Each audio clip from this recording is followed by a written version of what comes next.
and welcome in to be our guest. You know, in the world of art, one of the most sought after pieces of art are normally religious art, because there's just something special and something kind of magical and theological about art that takes this form.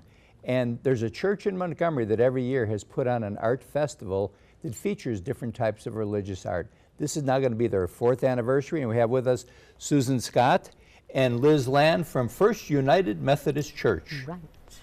I always like the acronym when you see it. It's like, it's the Cathedral in the Pines. The Cathedral, that's right, So absolutely. Yeah. And then again, the 4th year, and you've been on every year talking about the different things. We have. And you know, it seems like they grow and they get better and better each time.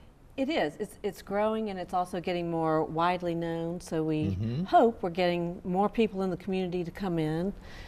We try to do something different every year. This year our theme is the creative spirit, which is wide open, obviously. Sure. We're starting, it's the first week of February, and Sunday, February 1st, we're going to kick it off with a movie at the Capri Theater. It's called The Secret of Kells, and it basically has a religious undertone. It's an Irish folklore. I don't know if you're familiar with it. It got quite a few, Oscar nominations. One of the main ones it got was for animation. I don't know that it actually won, but it was nominated for Best Animation. So it's a great movie for children. It's G-rated. Wonderful. Now, it goes to the 8th of February, the whole festival, and everything is free for that whole Yes, week. exactly. Isn't that? Yes, Right. it is. So, and after Sunday? After Sunday, we kick it off on Sunday, and then the main events are the next weekend. Starting on Friday is when we have artists all over our church. We're very blessed to have a great number of artists in our church, from anywhere from pen and inks to watercolors to oils to sculpture. We have people that can do all of it, and that's grown every year. We're having more and more people submit their artwork, and that will be Friday from 6 to 7, and then at 7 o'clock after that we'll have a reader's theater. We have a group coming in this year that Liz will tell you more about. They're called Presby Bop, and they'll be doing a lot of our events throughout the weekend.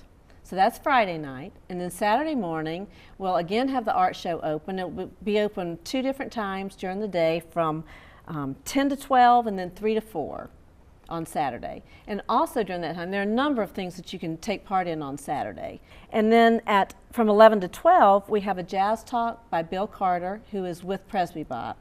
He'll be doing that in the sanctuary. And then at 4 o'clock we have Jazz Vespers in the sanctuary, and that will be a combination of the jazz and reading of scripture. So that should all be a really fun day with a lot of different things to do. And then on Sunday the art will again be open from 9:30 to 11, and then that afternoon at 4 o'clock we'll have a jazz ensemble. Great. What My a goodness. delightful, great What a weekend week. plan. It really is. The creative Yes. spirit hopefully will just be there That's the right. whole time. The whole I'm time. sure it will.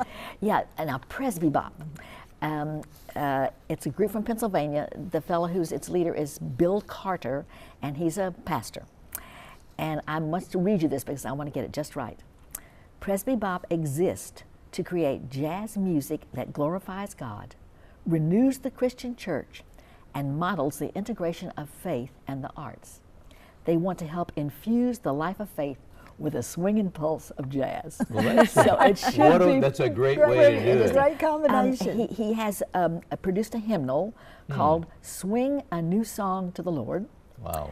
He's written has a book of his sermons, Jazz in the Pulpit, and he has a CD called Songs Without Words. And I did read some of the reviews. It says many have said that Presby Bop's music brings them alive. Great. So this is going to be a new adventure for Montgomery. Right. The whole idea of jazz in worship is, at least to Montgomery, I think is a fairly new concept. Yeah. So we hope to share this with as many folks as can come. It should be wonderful, though, because Right. you have so many wonderful Christians in our community, Yeah, we do. and you have a lot of jazz aficionados. So, That's true. I mean, it should be wonderful. Yes. Good combination. Now, think so. Is there a place that our viewers, because we went through a lot of information, is there like a website that you have set specifically for this so they can go there and get the start to finish? Good question. FUMC.org, FirstUnitedMethodistChurch.org is our website, and I feel quite sure that there will be something available. There should be a On link the web, when they on get the there. main right. website. But you There can always should be. call 834-8990. Wonderful. Well, thanks again for doing this. It's always you. great. It's been our pleasure. And remember, for if having you're us. interested in art in a different form, in a different way of looking at it, it's family friendly. Bring them, enjoy it, and we'll be right back right after this.